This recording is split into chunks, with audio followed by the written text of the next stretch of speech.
Hello friends, you must have heard this statement that you should have flow in your essay. Try to have flow in your essay. But what does this flow means? And why is a flow important? And most importantly, how to have this flow in essay? These are some of the points which I would be discussing in this video. Now, what is a flow? Flow is a quality in a work of literature or art or anything, and this quality, especially in case of essay writing, is closely linked to other qualities such as structure and organization of content. So when I would be describing you what flow is, you might feel I am describing you what structure is, and that is because flow and structure, they often go hand in hand together. Now, what is a flow? You might have during your course of preparation for CAT or CSAT or some other aptitude exam came across such questions in which you are provided 5 or 6 jumbled sentences and you have to arrange them in a proper sequence. After reading those sentences which are jumbled, you after applying your common sense can make some fair judgment of which sentence should come first, which one should be in the last, and which should follow which one. We can make that impression because of some sense. We can feel that, okay, this sentence should be in the beginning. Something similar happens in an essay writing also. Your content has a proper sequence, and your content, which would be comprising of lot of different arguments, different examples, they may be very different from each other, but still an impression has to be generated that they are all logically connected to each other, and this is what flow is. In your preparation, when most of the people, when they talk about flow, they focus on flow between paragraphs. That is right, flow takes place between paragraphs, but flow is something which takes place at different levels and at all the levels. There is a flow between the words also. At a micro level, there is a flow between the words, and that is governed by rules of grammars and syntax usually. That's very obvious.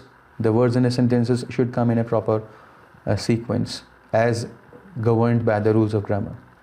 Then there should be flow between the sentences also, and then flow should be there between cluster of sentences also. There should be flow between the paragraphs also, and next, at a higher level, there should be flow between different themes of your essays or different pages of your essays. Now, why is it so important to have flow? It is important to have flow for two kind of reasons. First and foremost, to give this impression to the examiner that you can think in a logical manner, because a person who can think in a logical manner, you would feel like agreeing to him. It is the chances are more that your reader would agree to you if you are able to show him a logical or a analytical mind of yours, and that is very common. If you enter a person's house where you see everything is chaotic, his bedroom, his study table, his kitchen is messed up, the utensils are there, here and there, and scattered without any order, you don't form a positive image of that person. But if everything is placed in a proper position, that is, everything has some kind of structure in it, then you feel a positive impression of that person. You will be able to trust that person. What he says, that would have greater credibility. In a similar way, if you arrange your content in an essay in a proper sequence and make a connection between them, then this generates a positive impression. And whatever you say, your arguments, your thoughts, they sound more credible. The second benefit of a flow in an essay is that it traps the attention of the reader. I have talked about this trapping of attention of the reader in previous videos also, and this is very important, because if the attention of the reader, it finds an escape route, or if it leaks from some points in your essay, if there are some weak links or through which that attention escapes, then he might miss out something very important which you are saying, and then you would get less marks. So it is very important to hold his attention. And how do you do that?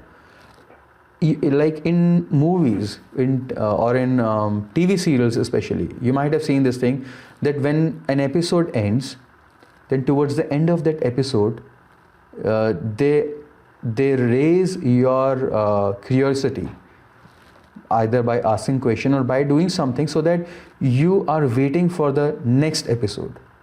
So those TV serials where there is very good connectivity between different episodes, you can't wait for the next episode to come.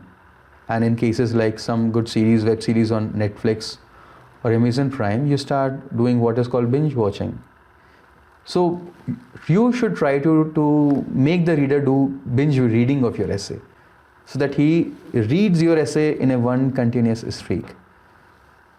Different paragraphs, they should create interest and curiosity, and the reader should feel like, okay, what comes next? So these are some of the benefits which come out of having flow. Now the most important question: how to have a flow in your essay? So at the level of sentence, it is obvious that you need to have a good understanding of the grammar. So flow is there at a micro level. And next, between the paragraphs, you can have a flow. One way is that you use language to give an illusion of a flow. For example, there are some words and phrases which we can use as filler words or filler phrases, such as however, nevertheless, furthermore, in addition to. These kind of words which you can, if you place them in the beginning of a paragraph, that they give an impression that, okay, this paragraph is connected to the previous paragraph. And which of these phrases should you use? And that depends what is the relationship between those two paragraphs. So for example, if paragraph number 4 is saying something which is further extending the point of paragraph number 3, then you can say furthermore. Or if it is bringing some amendment, you can say however. Or similarly, nevertheless, or as I said, there are different kind of filler words which you can use. And similarly, there are filler sentences also. Now, this link between the two paragraphs. Suppose you're talking about, you're writing 2 paragraphs which are on very different themes. Now one paragraph is like on economy, other paragraph you want to write on politics. Now when you start writing about politics, you can use a statement like this, very simple statement, that something similar we also see in the field of politics. So this will automatically build a relationship between those 2 portions. One was on economy, other was on politics. When you write this line, that something similar or something different, or just like this, we see something in the field of politics also. So this gives an illusion that there is a connection between them. Now you can also do one thing, like asking questions. Like when you raise questions towards the end of a paragraph, suppose you want to set up a link between paragraph number 5 and 6, then raise some questions towards the end of paragraph number 5, and the answer to those would be there in the paragraph number 6.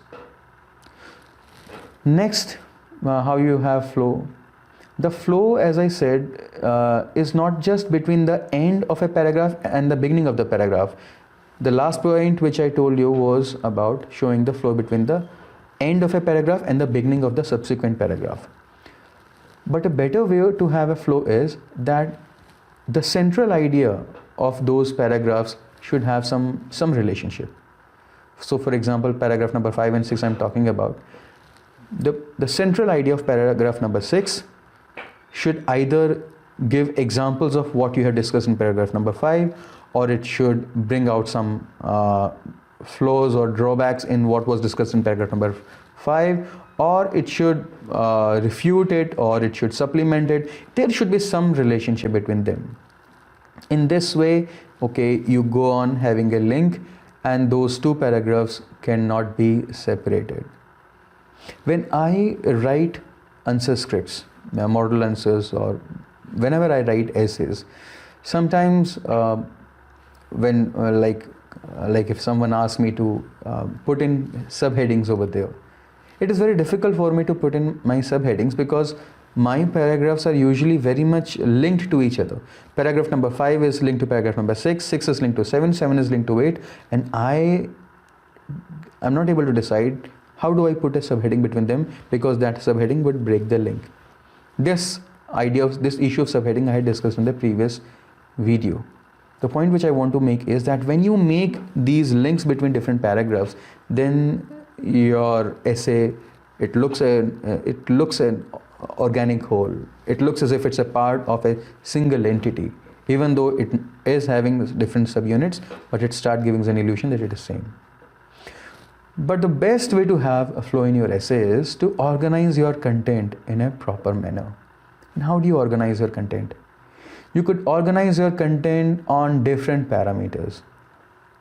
You could organize your ideas on different parameters, like on the basis of chronology, or on the basis of like any parameter. That depends on what the topic of the essay is.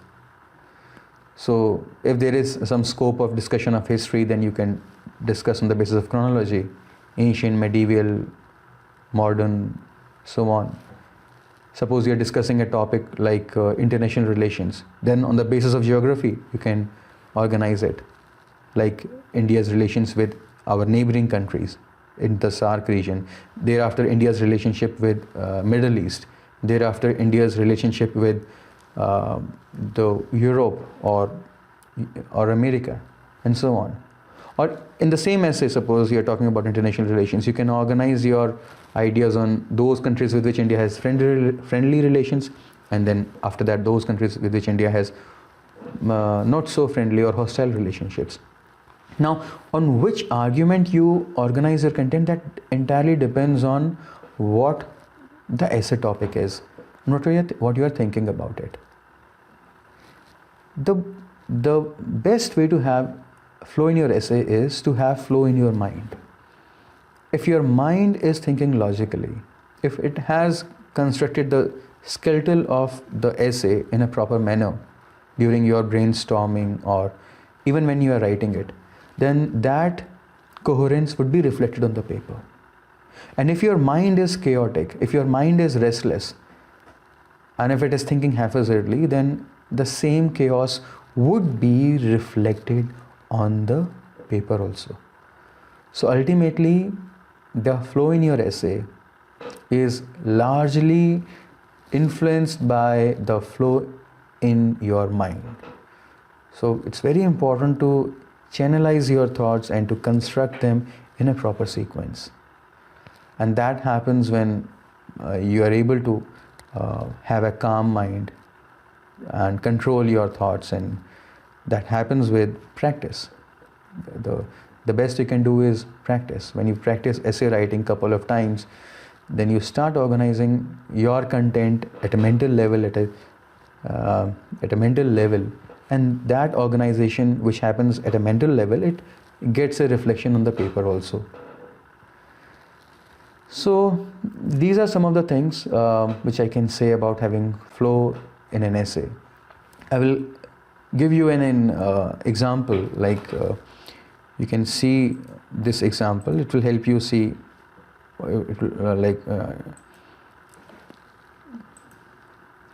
like see this essay which was on the topic biased media is a real threat to Indian democracy. In year 2019 this topic was asked. So this was a model answer written long back. I already made a video on explaining the topic. It's on the channel. You can see that later on. Now let's read this paragraph. If you read this paragraph, the state and the forces which want to capture the power thus try to influence media to speak in their favor. Media thus starts becoming biased and distorts the presentation of facts. This paragraph, if you read, you will not be able to, you will ask me questions like, what is this thus refers to? You will not be able to get a proper idea of what this paragraph is talking about. And the reason why you're not able to get a proper idea is because to understand this paragraph, you need to have a context which has been set up by the previous paragraph. So this paragraph is linked to the paragraph on the previous page. In a similar way, we're talking about how the state and the forces which want to capture the power try to influence media to speak in their favor. Media thus starts becoming biased and distorts the presentation of facts and formulation of opinions around them. Unfortunately, this creeping business, when we say this creeping business refers to this paragraph, has become a major issue of concern in our country, which challenges the very existence of democracy. Political parties often stakes, and now what was described in this paragraph, an example of that has been provided in the subsequent paragraph. That political parties often buy stakes and ownership in media houses, either explicitly or implicitly. Such news channels become mouthpiece of their respective parties. They take up only those issues and debates which their political masters want to take. They take up only those issues which their political masters want to take. The narrative of past, present, and future set by them is often far removed from reality. Now in the next paragraph, we will see further illustration of what the previous paragraph was saying. That is, every paragraph is related to in some way to the previous paragraph. The next paragraph says there are some channels which blindly hail all the acts of government, irrespective of their impact on the people, and there are others which zealously decry, that is, criticize even the positive work done by the government. So this is giving an illustration of what happened in the previous paragraph. That in turn was giving an illustration of what happened in the previous paragraph. Now, when something like this happens, there must be some effect of this, and that effect is described in the next paragraph. That what happens when channels show everything either in positive light or everything in negative light? The government loses both the fear of punishment and the desire of reward over its work, and instead of it invests its energy in infiltrating its influence in media houses. So the point which I want to show you here is that every paragraph is in some way linked to the previous paragraph. Every paragraph is linked to the previous paragraph.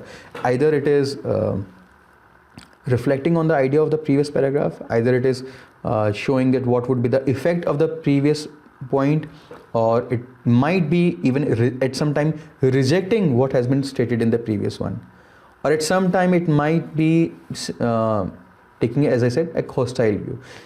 The relationship between them could be anything, but there has to be a relationship between these different components of the essay. In this way, when you proceed, you will feel that okay, the whole essay is connected, and the reader will not be able to say, okay, here I can take a break. That यहाँ पे आधी कहानी खत्म हो गई, I can take a break. Your essay should not have any point where the reader can say कि okay, there is something that now I can take a break. This should not happen in your essay. So this is what flow means. In future, I would show you some more scripts. I can show you some more scripts to show what flow means. In this essay, I have not used, but one way, as I said, which I told you, was that somewhere in the end you ask questions, or somewhere in the middle you ask questions, and the answer to that is given in the next paragraph. And flow should be there not only between the last line of a paragraph and the next line of the first line of the next paragraph, but connection should be there between their central themes also. So it is not just that the head and tail are connected, that tail of a paragraph is connected to the head of the next paragraph, but rather the best scenario is in which the center of mass is connected to the center of mass of the next paragraph. The core ideas are connected to the paragraphs. So friends, these are some of the things which I can just tell you here. I'll come back and I will wind it up once again. That flow is very important in your essay. It gives a very positive impression of your mind, of your personality, and secondly, it traps the attention of the reader. And flow takes place at different levels, and you can have flow in different ways by use of language in a particular manner, by using some vocabulary, some phrases, some filler words and some filler sentences, by raising questions, but most importantly by organizing the content in your mind before and while you are writing the essay. And if you have flow, then definitely that will be a great thing in your essay. So with this, I end this discussion here. I hope this was beneficial to you. Thank you.